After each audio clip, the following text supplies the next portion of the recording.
এসেছে। একদম ভয় পাবি না, একদম ভয় পাবি না মা, তুই মন্ত্র পড়ে যা। সেই কি ভীষণ ঝড়! একসময় কমলার মনে হচ্ছিল পুরো বাড়িটা যেন কাঁপছে। তার ঠিক পরেই কমলার মনে হলো সে ডাকিনীকে দেখতে পেয়েছে। হ্যাঁ, জানালার গড়ার ধরে দাঁড়িয়ে আছে সে। কি বীভৎস সেই দৃশ্য! তার মুখটা আজও ভোলেনি কমলা। ছোটবেলায় সেই ঝোড়ো হাওয়ার রাতে ঠিক ওই মুখটাই দেখেছিল সে।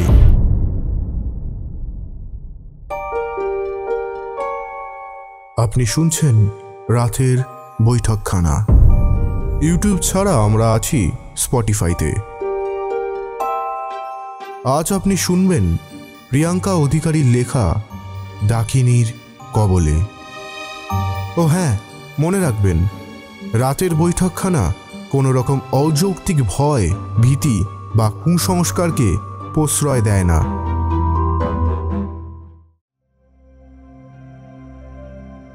অনেকদিন পর কমলা তার নিজের গ্রাম কুসুমপুরে ফিরে এসেছে। বছর 15 আগে কমলার বাবা মা এক প্রকার জোর করেই তাকে গ্রাম থেকে শহরে পাঠিয়ে দেয়। সেখানেই তার বেড়ে ওঠা। পড়াশোনাও শহরের স্কুল কলেজে। শহরে যাওয়ার পর থেকে একবারের জন্যও সে গ্রামের মাটিতে পা রাখেনি। বাবা মার সাথে যোগাযোগ বলতে কাগজ আর পেনের কালি, এর মধ্যেই সীমাবদ্ধ ছিল। নিজের গ্রামের পরিবেশ, শৈশবে কাটানো দিনগুলো আজও ভোলেনি কমলা। ধানক্ষেত, পুকুর, গ্রামের ছেলে মেয়েদের সাথে কাটানো প্রতিটা মুহূর্ত, কোনো কিছুই ভোলা সম্ভবপর হয়ে ওঠেনি। যে মাটির গন্ধ গায়ে মেখে সে বড় হয়েছে, তাকে কি ভোলা যায়? হাজার ইচ্ছে হলেও সে কোনোদিন গ্রামে আসার সুযোগ পায়নি। বাবা মায়ের কড়া নির্দেশ ছিল, কোনো পরিস্থিতিতেই গ্রামে পা রাখা যাবে না। কমলা মাকে জিজ্ঞাসা করেছিল, কেন যেতে মানা করো আমায়? আমার বুঝি তোমাদের কাছে যেতে ইচ্ছা করে না?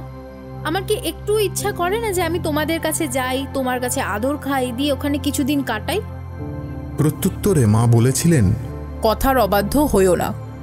আসতে যখন বারণ করেছি তখন আসবে না, ওখানেই থাকো। আমাদেরকে দেখা নিয়ে কথা তো, আমাদের সময় যখন হবে আমরা ঠিক তোমার সাথে গিয়ে দেখা করে আসব। কী কারণে কমলার বাবা মা তাকে গ্রামে আসতে বারণ করেছিল তা সত্যি অজানা। হাজারবার জিজ্ঞাসা করলেও সঠিক কোনো উত্তর বাবা মায়ের থেকে পায়নি কমলা। সে রাতের ঘটনা মনে পড়লে আজও কমলা ভয়ে কেঁপে ওঠে।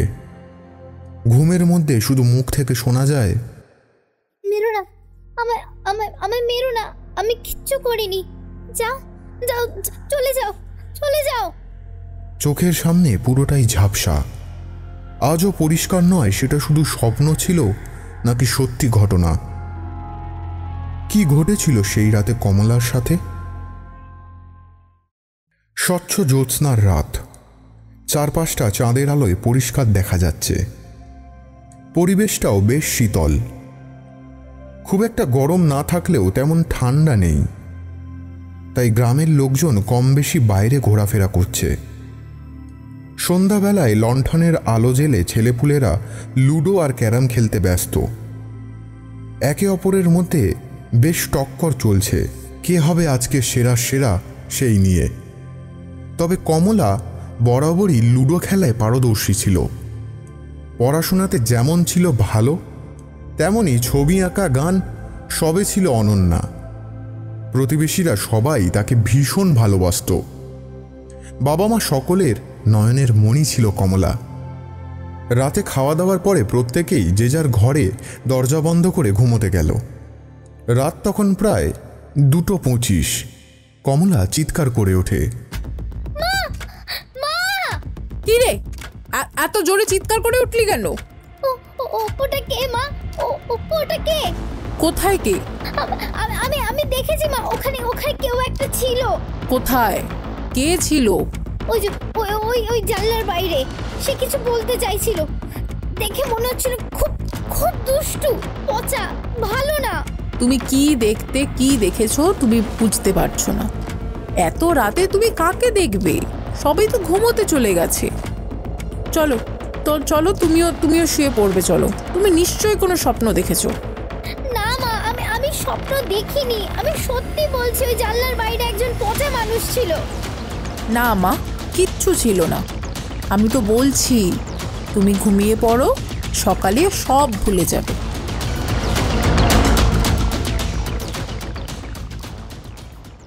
মাকে জড়িয়ে ধরে কমলা ঘুমিয়ে পড়ে। পরের দিন সকালে উঠলেও কমলাকে ভীষণ অস্বাভাবিক লাগছিল। অন্যান্য দিনের মতন স্বাভাবিকভাবে কারোর সাথে কথা বলছিল না সে, ঠিকমতো খাচ্ছিল না, সারাক্ষণ যেন কেমন একটা উদাস হয়ে রয়েছে। কিরে কমলা, তুই এখনো দুধের গ্লাসটা শেষ করলি না যে? পড়তে বসতে হবে তো। তাড়াতাড়ি দুধের গ্লাস শেষ করে কমলা পড়তে বসে। কিছুক্ষণ পরে কমলার মা এসে দেখল কমলার পড়া না করে ছবি আঁকতে বসেছে। মেয়ের অবস্থা দেখে কমলার মা বুঝতে পারল কাল রাতের ঘটনা থেকে ও বেরোতে পারছে না। ফিসফিস করে বলল, ওর মাথার মধ্যে না নিশ্চয়ই কিছু একটা চলছে। মায়ের কথা শুনে কমলা মায়ের দিকে নিজের আঁকা ছবিটা এগিয়ে দিল। ছবিটা দেখে মা বলল, দেখি তো তুমি কি এঁকেছ। ও মা, আমার সোনা কত ভালো ছবি আঁকে। মাকে দেখাবে না তুমি?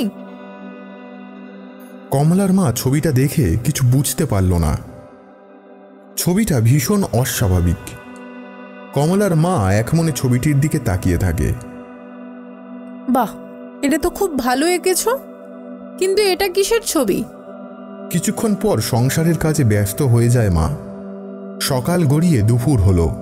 সেই সকাল থেকে যে ঘরে দৌড় দিয়েছে, তারপর থেকে বাইরে বেরোতে চাইছে না কমলা। দুপুরে বাবা বাড়ি ফিরতে কমলার মা সবটা খুলে বলল। মেয়ের এমন অস্বাভাবিক কার্যকলাপ দেখে বাবা মা দুজনেই খুব চিন্তিত। ডেকে পাঠানো হলো ভৈরবানন্দকে। কমলার বাবা বলল, রাতে স্বপ্ন দেখে মেয়ে হয়তো কোনো কারণে ভয় পেয়েছে, একটু ঝাড়ফুঁক করে দিলে সব ঠিক হয়ে যাবে। বাবার অনেক ডাকাডাকির পর কমলা দরজা খুলে বাইরে এলো। ছবিটা দেখিয়ে কমলার বাবা কমলাকে কোলে বসিয়ে জিজ্ঞাসা করল, আয় মায়, বস। আচ্ছা মা, তুমি বলো তো এটা কিসের ছবি এঁকেছ?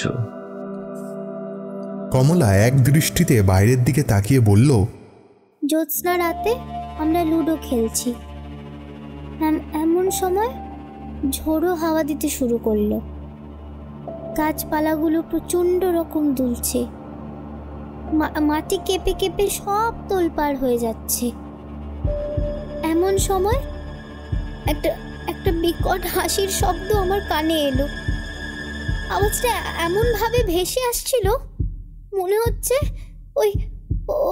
ওই যে দূর আকাশ আছে, ওখান থেকে উড়ে উড়ে আসছে। আমি ভয়ে চুপ করে বসে রইলাম। তারপর দেখলাম লাল পাড়, সাদা শাড়ি, এলোমেলো চুলে কেউ একজন অন্ধকার থেকে ক্রমশ স্পষ্ট হচ্ছে। আমি তার দিকে একভাবে তাকিয়ে থাকলাম। কি বিচ্ছিরি সেই চেহারা! রক্ত, ওর সারা মুখে রক্ত, কিন্তু কিন্তু কিন্তু ওর পুরো পরিষ্কার মুখটা আমি দেখতে পাইনি। বলা শেষ করেই কমলা অজ্ঞান হয়ে যায়। মাত্র 6 বছরের একটা শিশু, সে এইসব কি করে বর্ণনা করতে পারে, এটাই ভাববার বিষয়। ওর চোখ মুখে স্পষ্ট ফুটে উঠেছিল ও যেন নিজের চোখে সত্যি এগুলো দেখেছে। অনেক বড় আঘাত পেয়েছিল মেয়েটা সেই দিন। তান্ত্রিক ভৈরবানন্দ যে কখন এসে দাঁড়িয়েছেন তা কেউ বুঝতে পারেনি। কমলার মা বলল, আসুন আসুন। মেয়েটার জন্য আপনাকে তড়িঘড়ি করে ডেকে পাঠানো। দেখুন মেয়েটার কি অবস্থা হয়েছে। কমলা মার কথা নিজের কানে সব শুনলাম। আলাদা করে আমায় আর কিছু বলতে হবে না। তারপর জলের কুণ্ডলি এগিয়ে বললেন, এই জলটা ওর চোখে মুখে ছিটিয়ে একটু বাতাস কর। ওর এখন বিশ্রাম প্রয়োজন। মন বড়ই অস্থির ওর। কিছুক্ষণ পরে ও ধীরে ধীরে ঠিক হয়ে যাবে। সেই দিনই ছিল বাবা মার গ্রামের বাড়িতে কমলার শেষ দিন। তার পরের দিনই শহরে পাঠিয়ে দেওয়া হলো কমলাকে। আর কোনোদিন গ্রামে আসতে দেয়নি ওর বাবা মা। হঠাৎ গ্রামের থেকে এক কাকা শহরে এসেছিলেন কমলার কাছে। তাকে দেখে কমলা প্রথমে আনন্দিত হলেও বাবা মার মৃত্যু সংবাদ শুনে সে ভেঙে পড়েছিল। মৃত্যুর কারণ জিজ্ঞাসা করতে বিশেষ কিছু বলতে পারলেন না কাকা। অন্যথায় এতগুলো বছর পর সেই গ্রামে তাকে আসতে হলো, তাও বাবা মার সৎকারের জন্য। ভৈরবানন্দ যে সেদিন কী বিধান দিয়েছিলেন তা শুধু কমলার বাবা মাই জানত। হ্যাঁ, আর একজন ছিলেন যিনি হয়তো সবটা জানেন এখনো। তিনি হলেন স্বয়ং ভৈরবানন্দ।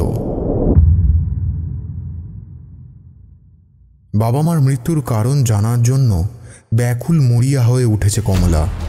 লাঠি হাতে কাঁপতে কাঁপতে এলো এক বৃদ্ধ। কাঁপা কাঁপা গলায় কমলার উদ্দেশ্যে বললেন, মা, তুই এখান থেকে চলে যা, চলে যা তুই, নয়তো ডাকিনী তোকে মেরে ফেলবে। ডাকিনী? সে কে? ডাকিনী এক ভয়ঙ্কর অপদেবী। যার উপরে ওর নজর পড়ে তাকেই ও মেরে ফেলে। কমলা আঁতকে ওঠে। আপনি কি করে জানলেন? শোনা গেল মাটি কাঁপানো হুঙ্কার।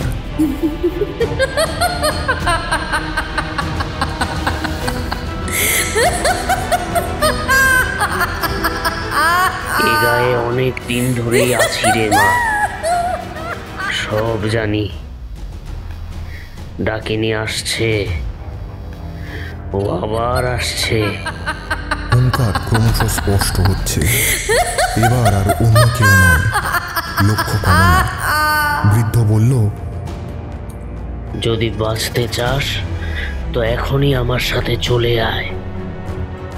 এই বলে বৃদ্ধ কমলার হাতে টান দিয়ে নিয়ে গেল ভৈরবানন্দের কাছে। তিনি মহাকালীর সাধনায় মগ্ন। ওম জয়ন্তী মঙ্গলা কালী ভদ্রকালী কপালিনী দুর্গা শিবা সমাধাত্রী স্বাহা স্বধায় নমস্তুতে। ওম জয়ন্তী। ভৈরবানন্দ বলে উঠলেন, শুধুমাত্র তোকে নিয়ে যাওয়ার জন্যই ওর আগমন এই গ্রামে। ও এখন উন্মাদ। আজ থেকে 15 বছর আগে মন্ত্র সাধনার জোরে তাকে আটকে রাখলেও তাকে শান্ত করা যায়নি। যদি নিজে এবং এই গ্রামের মানুষকে বাঁচাতে চাস তো মা মহাকালীর সাধনা করে মাকে তুষ্ট কর। নারীকণ্ঠে মা মহাকালীর মহাশক্তিশালী মন্ত্রই ওই ডাকিনীকে শান্ত করবে। ওকে শান্ত একমাত্র তুই করতে পারবি। আর দেরি করিস না, শুরু কর, শুরু কর। কমলা মন প্রাণ উজাড় করে মায়ের সাধনা শুরু করে। ভৈরবানন্দ তাকে বলে দেন মা মহাকালীর মন্ত্র। মা মহাকালী, একমাত্র তিনিই পারেন ভয়ঙ্কর অপদেবী ডাকিনীকে শান্ত করতে। ঠিক সেই সময় ভীষণ ঝড় ওঠে। এক মনে মন্ত্র উচ্চারণ করে যায় কমলা। ভৈরবানন্দ বলে ওঠেন, সে এসেছে, একদম ভয় পাবি না, একদম ভয় পাবি না মা, তুই মন্ত্র পড়ে যা। সেই কি ভীষণ ঝড়! একসময় কমলার মনে হচ্ছিল পুরো বাড়িটা যেন কাঁপছে। তার ঠিক পরেই কমলার মনে হলো সে ডাকিনীকে দেখতে পেয়েছে। হ্যাঁ, জানালার গড়ার ধরে দাঁড়িয়ে আছে সে। কি বিভৎস সেই দৃশ্য! তার মুখটা আজও ভোলেনি কমলা। ছোটবেলায় সেই ঝোড়ো হাওয়ার রাতে ঠিক ওই মুখটাই দেখেছিল সে। আজ এত বছর পর আবার দুজনে মুখোমুখি হয়েছে। কিন্তু কমলা জানে আজ এই ডাকিনীকে তাকে বিদায় করতেই হবে। ডাকিনী যেন ক্রমে অশান্ত হয়ে উঠছে। বারংবার সে জানালার গড়াতে আঘাত করে চলেছে। তার দু চোখে আদিম আক্রোশ, কিন্তু কমলা কিছুতেই হাল ছাড়ে না। অবশেষে সে সফল হয়। দীর্ঘ মন্ত্র উচ্চারণের পর পুরো গ্রাম শান্ত হয়ে যায়।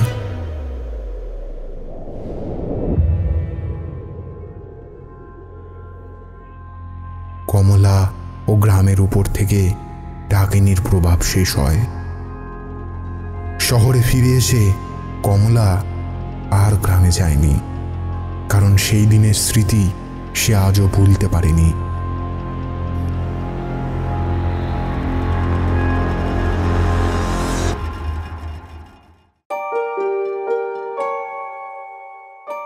রাতের বৈঠকখানায় আজ শুনলেন প্রিয়াঙ্কা অধিকারীর লেখা ডাকিনীর কবলে।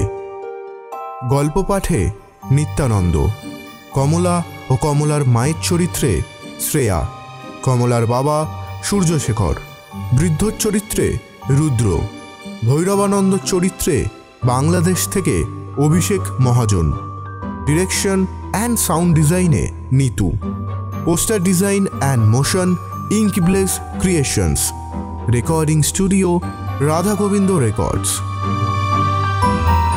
শেষ হলো প্রিয়াঙ্কা অধিকারীর লেখা ডাকিনীর কবলে। সামনের সপ্তাহে শুক্রবার ঠিক রাত 9টায় আরও একটি নতুন গল্প নিয়ে আসবে রাতের বৈঠকখানা। আর কেমন লাগলো আজকের গল্প কমেন্ট বক্সে জানাতে কিন্তু একদম ভুলবেন না।